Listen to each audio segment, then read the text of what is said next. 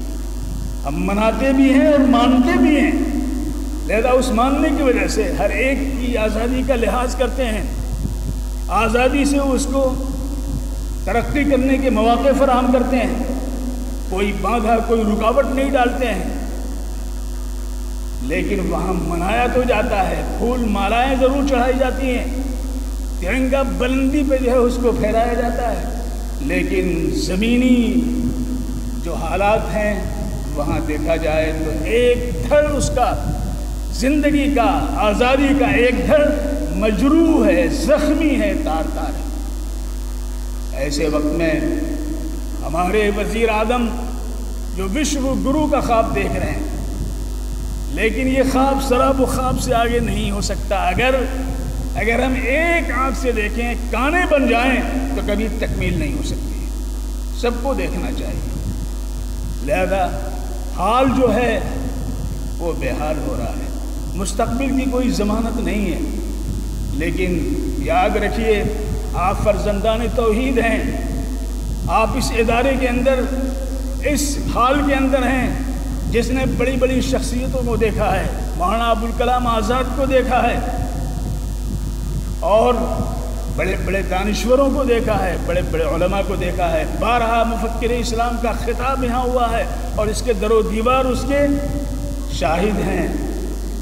اس حال میں آپ بیٹھے ہوئے ہیں، لہذا یہ ذمہ داری کہ آپ کہتے رہیے، دنیا سنے نہ سنے، آپ بتاتے رہیے، کوئی مانے یا نہ مانے، آپ چیختے رہیے، بہرے ہو جائیں ہونے دیجئے، لیکن آپ اپنی خدمت سے، اپنے کام و ذمہ داری اور ڈیوٹی سے کبھی سرے منہ انحراف نہ کیجیے، لوگوں تک پہنچائیے۔ اور یہی پیغام تھا ہمارے مخدوم شیخ الاسلام مفکر اسلام حضرت مولانا علی میاں رحمۃ اللہ علیہ کا، کہ ان تک پہنچ کر کے اپنی باتیں ہم پہنچائیں، اور اس کے لیے انہوں نے جس انجمن کی تشکیل کی، جس نظام کو انہوں نے سامنے رکھا، جس کو انہوں نے قیام انسانیت کہا، یہ وہ چیز ہے جس کے ذریعے ہم اسلام کی خوبیوں کو، اسلام کے محاسن کو، اسلامی ثقافت کے محاسن کو، اسلامی تمدن کے محاسن کو ہم دوسروں تک پہنچا سکتے ہیں۔ اس کو ہمیں کرنا چاہیے۔ اگر ہم نے ایسا نہیں کیا تو مولانا کہتے رہے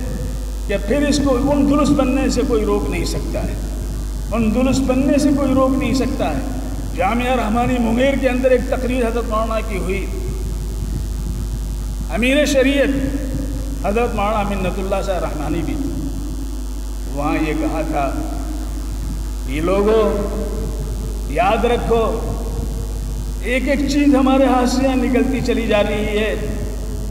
میں تمہیں دو باتیں تم سے کہتا ہوں،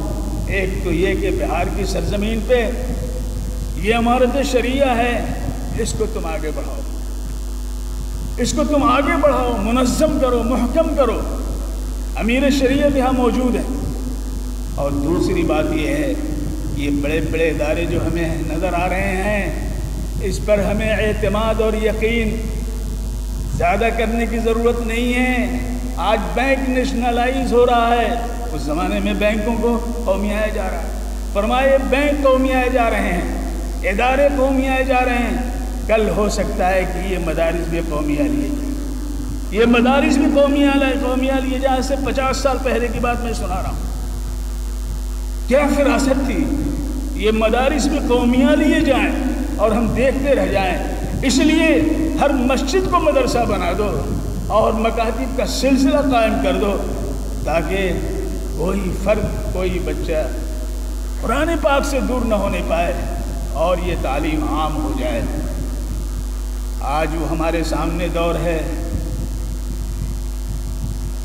اگر کوئی شہری خوف میں مبتلا ہے، کوئی کارگزار ہی نہیں بلکہ محنت و مزدوری کرنے والا خوف سے لرزہ ہے تو بتاؤ بلندی تک جا کر کے وہ اینٹوں کو سجا سکتا ہے؟ نہیں کر سکتا ہے۔ آج 14% یا 20% جو مسلم آبادی ہے اسے لرزاں اور ترزاں اور خائف رکھنے کی کوشش کی جا رہی ہے، مورل ڈاؤن کیا جا رہا ہے۔ یہ ملک کے حق میں قطعاً بہتر نہیں ہے۔ ہم نے تو ہر مرحلے میں ہر محاذ پہ آگے رہ کر کے اس ملک کے لیے قربانی پیش کی ہے اور ہم ہی کو پیچھے ڈھکیلا جا رہا ہے۔ آج یہی بات نہیں، سب سے خطرناک بات یہ ہے کہ جن سورماؤں کا تذکرہ مولوی فرمان صاحب نے کیا، آج ان کے نقش قدم کو، ان کی تاریخ کو، ان کے نقوش کو مٹانے کی کوشش کی جا رہی ہے۔ ان لوگوں کو لایا جا رہا ہے جن کا نام نہیں سنا گیا، ان کو گویا کہ سورما اور بہادر کی صف میں لا کر پیش کیا جا رہا ہے۔ لہذا چاہے مولانا ابوالکلام آزاد ہوں، مولانا محمد علی جوہر ہوں، جنہوں نے قوم کو طاقت دی، قوت دی، حماس دیا، جوش دی، بہادری دی اور مقابل سے لڑنے کی ساہس ان کو دی، آج ان کے نام ہی کو ختم کیا جا رہا ہے۔ ان کے نام سے جوہر یونیورسٹی بن گئی تو وہ ہضم نہیں ہونے پا رہا ہے، طرح طرح سے اس کو گھما کر کے پھرا کر کے اس کو نیست و نابود کرنے کی کوششیں کی جا رہی ہیں۔ ایک فرد ابھی چند دنوں پہلے ہمارے مکھ منتری جی گئے تھے، شہید اشفاق اللہ خان، وہاں پر انہوں نے بہت سے سورماؤں کا تذکرہ کیا، اس میں خیر غلطی ہی سے شہید اشفاق اللہ کا بھی نام آ گیا، لیکن آپ کو معلوم ہے کہ اشفاق اللہ خان کو جس وقت انگریزوں نے بغیر کسی شواہد کے پھانسی کی سزا کا حکم دیا تھا، اس وقت شہید اشفاق اللہ 27 سال کے تھے، 27 سال کے تھے، اور ان کا وزن کتنا تھا؟ 160 پاؤنڈ تھا ان کا وزن جسمانی، 160 پاؤنڈ تھے۔ اور جس دن ان کو پھانسی کے تختہ دار پہ فیض آباد کے اندر پھانسی دی جا رہی تھی، ان کا وزن کیا گیا تو 203 پاؤنڈ تھا۔ آپ سوچئے کہ ایک شخص کو پھانسی کے دار پہ لٹکایا جانا ہے، اور وہ اتنے خوش ہیں، جب آدمی خوش ہوتا ہے تو اس کا وزن بڑھتا ہے کہ نہیں بڑھتا ہے؟ ان کا وزن بڑھ گیا 160 کی جگہ 203 کی، اتنا وزن بڑھ گیا۔ یہ خوش تھے اور اپنی ماں کو لکھا، جو خط لکھا ہے وہ تاریخ کا ایک حصہ ہے، اپنی بوڑھی ماں کو خط لکھا، میری ماں، اگر مجھے 1000 زندگی ملتی اور 1000 دفعہ مجھے جو ہے پھانسی پر لٹکایا جاتا اس ملک کے لیے، وطن کے لیے، تو میری ماں اس کے لیے میں تیار تھا، میرے پاس ایک ہی جان۔ یہ وہ ایک سنت تھی جو حضرت عبداللہ ابن حذیفہ نے کہا تھا مسیحی بادشاہ کے سامنے، جب اس نے کہا ان کی آنکھوں میں آنسو دیکھتے ہوئے، عبداللہ اب تمہیں احساس ہو گیا، میری بات مان لو، عیسائیت قبول کر لو، میری بات مان لو، عیسائیت قبول کر لو، میں اپنا داماد تمہیں بنا لوں گا اور آدھی سلطنت تمہیں دے دوں گا۔ عبداللہ نے کہا تھا آپ غلط فہمی میں ہیں، میری آنکھوں کی آنسو اس لیے نہیں ہے، اس پر ہیں کہ دین اسلام کی خاطر میرے پاس ایک ہی جان ہے جو ابھی چند سیکنڈوں میں ختم ہو جائے گی، کاش میرے پاس جتنے روئیں میرے جسم میں ہیں، ہر روئے کے عوض اللہ ہمیں زندگی عطا فرماتا، اور ہر دفعہ مجھے یہی اسی عمل کے ذریعے میری زندگی کا خاتمہ ہوتا کہ ابلتے ہوئے تیل کے کڑاہ میں ڈالا جاتا تو میرے لیے خوشی کی بات ہوتی۔ مجھے غم اور میرے آنسو اس لیے چھلک رہے ہیں، ایک ہی جان ہے، یہ ہے اسلام، یہ ہے مسلمان، جو جس کے لیے ڈٹ جاتا ہے ہٹتا نہیں ہے، اور جو کرنے پر آمادہ ہوتا ہے اس کو مکمل کر کے چھوڑتا ہے۔ آزادی ملی، شروع ہم نے کی، آزادی کا اتمام ہوا وہ ہمارے ذریعے ہوا، لہذا آج بھی جو زنجیریں نظر آ رہی ہیں، آج جو پٹکے نظر آ رہے ہیں، آج جو بڑی تعداد میں ہمارے نوجوان جیلوں کے اندر ہیں، آج جو ہمارے لوگ جو ہیں وہ بغیر کسی شواہد کے ان کو جو ہے جیلوں کے اندر ڈالا جا چکا ہے، اور مختلف دفعات کے تحت ان پر ظلم اور ستمرانیاں جاری ہیں، لیکن ایک دن انشاءاللہ ثم انشاءاللہ یہ حالات درست ہو کر کے رہیں گے اور ان کو عقل کا ناخن لینا پڑے گا، اور حالات کبھی ایک فرد کے لیے نہیں ہوتے ہیں۔ میں گیا تھا، ابھی مانڈو گیا تھا، مانڈو جب گیا اور وہاں بڑی بڑی مسجدیں دیکھی، بڑے بڑے محلات دیکھے، جہاز محل اور روپ متی کا محل، سب دیکھا، آنکھیں کھلی کی کھلی رہ گئی کہ یہ کیسے لوگ تھے، کیسے لوگ تھے یہ سب بنائے۔ آج بڑی شاندار سینکڑوں پلر پہ قائم جامع مسجد وہاں موجود ہے، جس کو دیکھ کر کے ہمارے حضرت مخدوم گرامی شیخ الاسلام مفکر اسلام حضرت مولانا سید ابو الحسن علی حسنی الندوی نے کہا تھا، چمن کے تخت پر جس دم شہ گل کا تجمل تھا، ہزاروں بلبلیں تھیں، باغ میں ایک شور تھا، غل تھا، کھلی جب آنکھ نرگس کی، نہ تھا جز خاک کچھ باقی، بتاتا باغ باں رو رو یہاں گنجا یہاں۔ یہ دنیا کا حال ہے، انشاءاللہ اس کا اینڈ ہوگا۔ ہم اللہ کی طرف رجوع کریں۔ لو علم اللہ فیہم خیرا لاسمعہم ولو اسمعہم لتولوا وہم معرضون، اس لیے اللہ نے ان کو محروم رکھا ہے، لہذا ہمیں حکم ہے ولو انہم فعلوا ما یوعظون به لکان خیرا لہم واشد تثبیتا وَإِذًا لَّآتَيْنَاهُم مِّن لَّدُنَّا أَجْرًا عَظِيمًا وَلَهَدَيْنَاهُمْ صِرَاطًا مُّسْتَقِيمًا۔ اے اللہ ہم سب کو تو صراط مستقیم پر گامزن فرما دے، اور اس ملک کو آزادی عطا فرما،